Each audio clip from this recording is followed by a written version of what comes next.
Why do certain boundaries make avoidant people relax instead of retreat? Most people think avoidants fear all boundaries, that any limit makes them want to run. But there's a specific type of boundary that actually calms their anxiety and makes them feel safer in relationships. In this video, you'll learn exactly which boundaries create safety for avoidant individuals, how to set them without triggering withdrawal, and why these specific limits actually strengthen connection rather than creating distance. The moment everything changed was when someone stopped chasing reassurance and simply stated what they needed without negotiation. The avoidant person didn't flee. They exhaled. The common belief about avoidant attachment is that boundaries equal pressure, and pressure equals escape. This misses something crucial about how avoidant people experience safety and connection. While certain boundaries do trigger their need to withdraw, others create the exact conditions they need to stay present. The difference isn't whether boundaries exist, but what those boundaries actually communicate about the relationship. Traditional relationship advice treats boundaries as tools for changing someone else's behavior. You set a limit, enforce a consequence, and expect the other person to adjust. With avoidant people, this approach backfires completely because it confirms their deepest fear that relationships are about control and losing who they are. But boundaries that focus on defining yourself rather than controlling the other person create something entirely different. They establish clarity without force, and that clarity becomes the foundation for real safety. Understanding what creates this safety starts with recognizing what avoidant people actually fear. The fear isn't really about closeness itself. It's about the loss of self that seems to come with closeness. Every relationship they've experienced has brought invisible expectations, emotional responsibilities they never signed up for, and constant pressure to be someone other than who they are. Boundaries that address these specific fears don't trigger their defenses, because those boundaries are actually protecting the very things the avoidant person needs to feel secure. When someone clearly says they're responsible for their own feelings and won't make the avoidant person responsible for fixing their emotional state, something fundamental shifts. This sounds simple, but most people unconsciously do the opposite through their actions. They seek reassurance when anxious, need validation when insecure, and expect their partner to solve their emotional discomfort. Each of these behaviors sends the message that the avoidant person's job is to manage someone else's emotions, which feels impossible and overwhelming. Saying clearly that you manage your own emotions doesn't mean hiding feelings or never sharing them. It means treating them as information about your internal state rather than problems the other person must fix. The difference shows up in how you communicate. Instead of, "You never text me back and it makes me so anxious," it becomes, "I notice I feel anxious when I don't hear from you, and I'm working on that. I'd appreciate more communication, but I understand you have your own rhythm." The first version makes the avoidant person responsible for your anxiety. The second version acknowledges the feeling while keeping ownership of it. This works because it removes the invisible weight avoidant people carry in relationships. They're no longer responsible for someone else's emotional well-being. They can show up as themselves without constantly watching whether their natural behavior is causing distress. The relief this creates is deep because it addresses their core fear that intimacy means losing themselves to someone else's needs. What makes this even more powerful is how it changes the dynamic around space and time alone. Most people require avoidant individuals to explain their need for alone time, to justify why they need space, or to promise when they'll be available again. This turns a simple need into a negotiation where the avoidant person must defend their right to be themselves. The boundary that creates safety does the opposite. It acknowledges clearly that space and alone time are normal parts of the relationship rhythm, not problems to be solved or signs something is wrong. Setting this boundary means removing the drama from taking space. When an avoidant person needs time alone, the response isn't questions or emotional processing. It's simple acknowledgement. They don't have to explain why, because the boundary establishes that space is built into how the relationship works. They don't have to promise to come back or offer reassurance that they're not leaving, because the boundary already communicates that space and connection exist together naturally. The power in this becomes obvious when you understand the testing dynamic. Avoidant people often unconsciously test whether their partner will respect their independence by creating distance. If the partner responds with anxiety, pursuit, or demands for reassurance, it proves that closeness means losing freedom.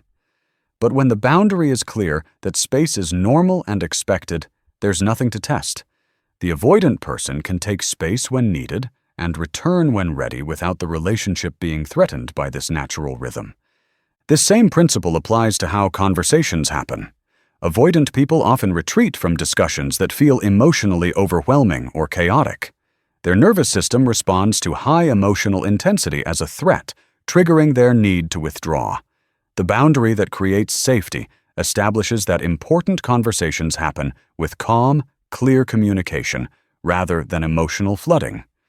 This doesn't mean suppressing emotions or never expressing feelings. It means creating a structure where emotions are acknowledged and processed individually before being brought into the conversation.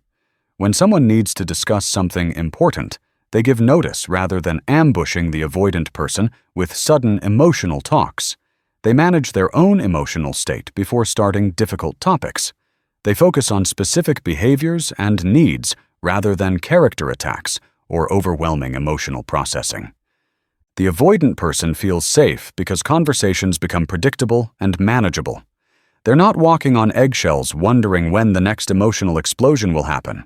They're not responsible for managing someone else's dysregulation, which is when someone's emotions become overwhelming and hard to control during important discussions. They can actually engage with what's being said rather than using all their energy to manage the emotional atmosphere. This creates space for genuine communication rather than defensive shutdown. Where this really transforms the relationship is in how expectations get handled.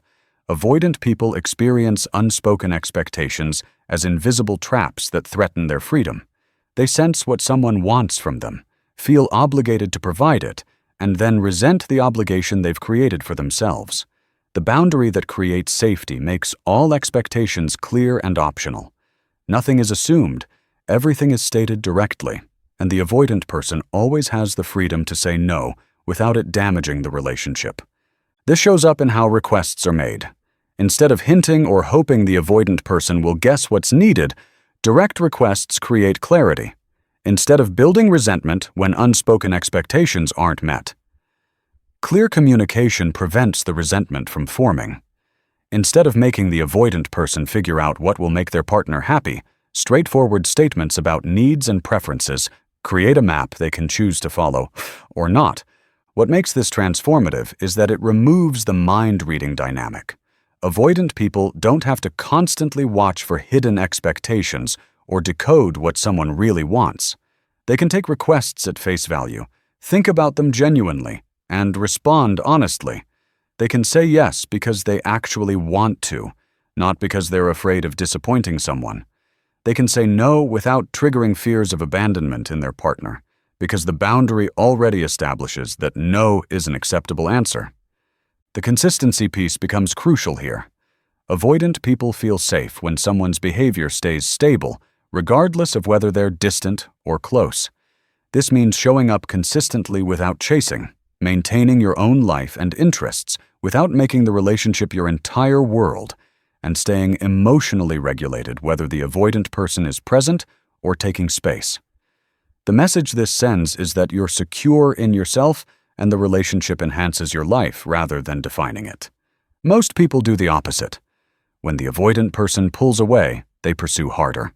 When the avoidant person comes close, they become completely available and drop everything else. This creates an unpredictable environment where the avoidant person never knows what response their behavior will trigger. They can't relax because they're constantly managing someone else's reactions to their natural rhythm of closeness and distance. The boundary of consistency communicates something essential about security. It says that your emotional state doesn't depend on the avoidant person's proximity. You have your own life, your own interests, your own emotional regulation that exists independently of whether they're close or distant at any given moment. This doesn't mean being cold or unavailable. It means being reliably yourself, regardless of what the avoidant person is doing. What happens next often surprises people. When these boundaries are in place, when emotional responsibility is clear, when space is normalized, when communication is calm and direct, when expectations are explicit, and when consistency is maintained, the avoidant person starts to relax. The constant vigilance they maintain against losing themselves in the relationship begins to ease. They start to experience that they can be close without disappearing, that they can be themselves without causing problems, that they can have needs without being rejected for them. This shift doesn't happen overnight. Avoidant attachment develops from years of experiences where closeness meant losing autonomy, where emotional needs were met with inconsistency or overwhelm, where being themselves led to rejection or control. One person setting healthy boundaries doesn't undo that history immediately, but it creates a new experience, a different pattern that challenges the old beliefs about what relationships require.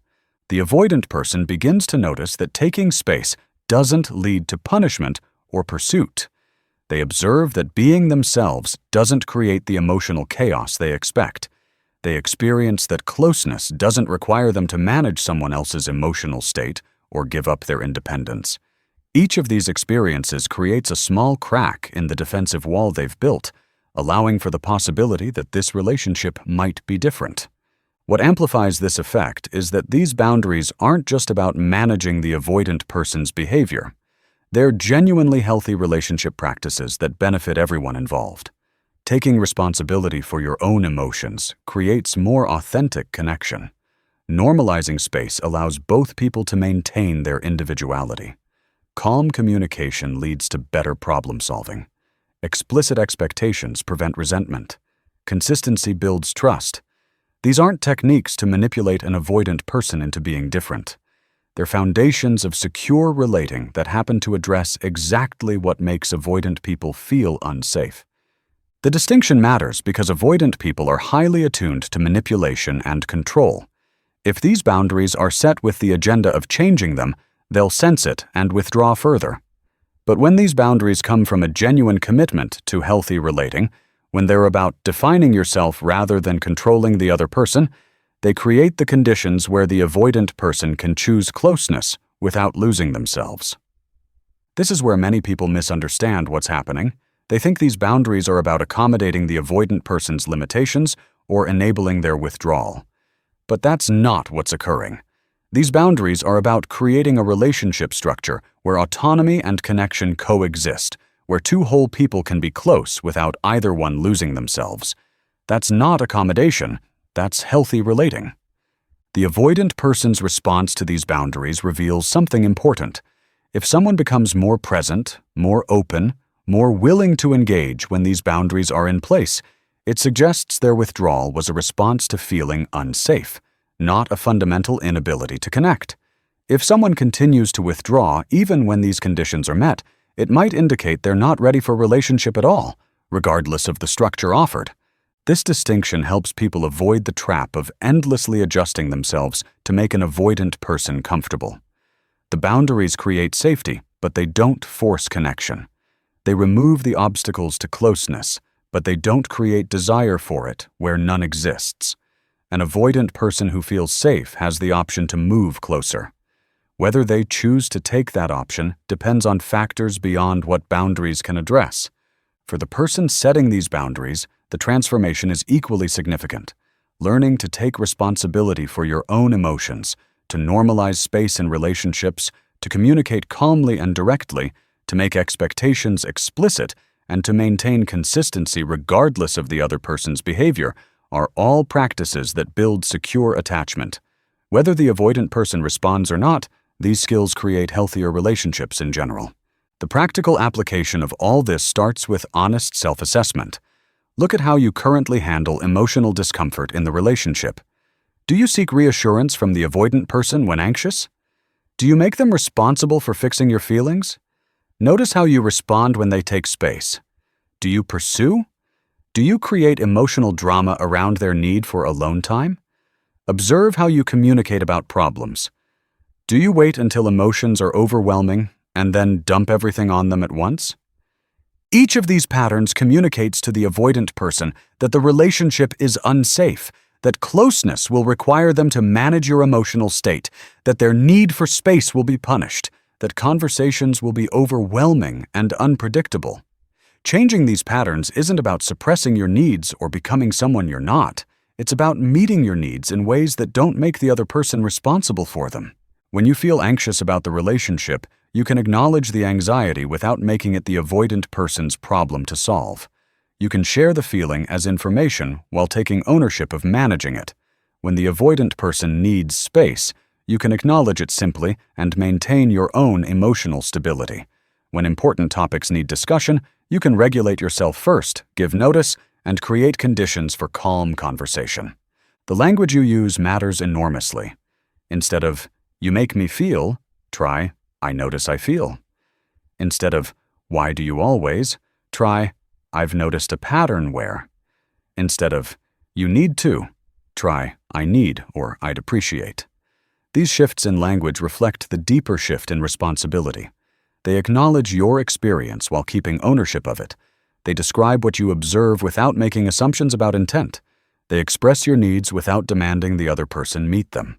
What often emerges from this practice is a clearer sense of whether the relationship can actually work. When you stop pursuing, stop managing the avoidant person's emotions for them, stop making yourself responsible for their engagement, you get to see what they actually bring to the relationship. You discover whether there's genuine desire for connection beneath the defenses or whether the withdrawal is the whole story. This clarity is valuable regardless of the outcome. If the avoidant person responds to safety by moving closer, you've found a path toward healthier connection. If they continue to withdraw even when conditions are safe, you've learned that their availability doesn't match what you need, and you can make informed decisions about the relationship. Either way, you're no longer stuck in the anxious avoidant trap where your pursuit triggers their withdrawal, which triggers more pursuit in an endless cycle. The ultimate realization is that boundaries that create safety for avoidant people are simply boundaries that create healthy relationships. The reason they work isn't because they're special techniques for managing difficult people. They work because they establish the conditions where both autonomy and connection can exist, where two people can be close without either one losing themselves. That's what everyone needs, regardless of attachment style. When avoidant people feel safe with certain boundaries, they're responding to the same things that make anyone feel safe in relationships. Clear communication, emotional responsibility, respect for autonomy, predictable behavior, and explicit expectations create security for everyone. The difference is that avoidant people are more sensitive to the absence of these conditions and more responsive to their presence because their entire defensive structure is built around protecting themselves from relationships that lack these elements. Understanding this removes the sense that you're doing something special or difficult to accommodate someone's limitations. You're simply building a healthy relationship structure.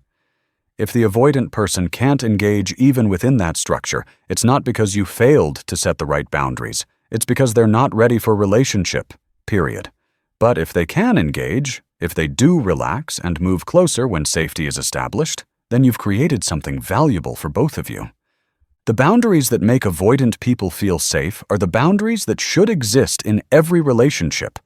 Taking responsibility for your own emotions, respecting each other's need for space, communicating calmly and directly, making expectations explicit, and maintaining consistent behavior regardless of the other person's proximity aren't special accommodations. They're the foundation of secure attachment and healthy relating. If you're in a relationship with an avoidant person and wondering whether these boundaries will help, the answer depends on what's underneath their withdrawal. If their avoidance is a defense against unsafe relationship dynamics, these boundaries can create the safety they need to lower those defenses. If their avoidance reflects a deeper unwillingness or inability to engage, no boundary will change that. The only way to know is to establish these conditions and observe what happens. For the avoidant person watching this, recognizing which boundaries create safety versus which ones trigger withdrawal can help you communicate your needs more effectively. You can let partners know that you need them to manage their own emotions, that you need space to be normalized, that you need calm communication and explicit expectations. You can explain that these aren't demands for special treatment, but requests for relationship conditions where you can actually show up and be present. The transformation happens when both people understand that the goal isn't to eliminate all boundaries or to set boundaries that control the other person. The goal is to establish boundaries that allow both people to be fully themselves while being close to each other. That's the only kind of relationship worth having, and it's the only kind where avoidant people can actually relax enough to experience genuine connection. So if you're wondering why certain boundaries make avoidant people feel safe, it's because those boundaries protect the very things they fear losing in relationships: their autonomy, their emotional integrity, their right to be themselves. When relationships respect these things rather than threatening them, avoidant people can finally exhale and consider the possibility that maybe, just maybe, closeness doesn't have to mean losing themselves after all. The journey of understanding this completely changes how we approach relationships with avoidant individuals. Instead of seeing their withdrawal as rejection or their need for space as a problem to fix, we can recognize these responses as information about what feels unsafe to them. Every time they pull away, they're communicating something important about the relationship dynamics. Every time they struggle with emotional conversations, they're showing us where the overwhelm lives. Every time they resist expectations, they're protecting something essential about who they are.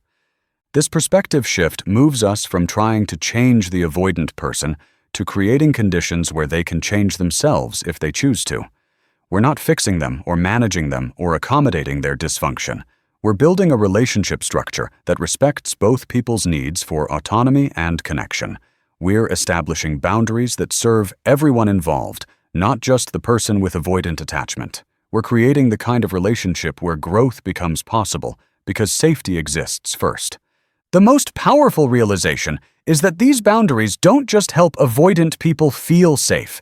They help everyone build more authentic, sustainable connections where both people can truly be themselves. Leave a comment sharing your experience with boundaries in relationships with avoidant people. What boundaries have you found create safety versus triggering withdrawal? Hit the like button if this gave you new perspective on avoidant attachment, and subscribe for more content on building healthier relationship patterns. Thanks for watching.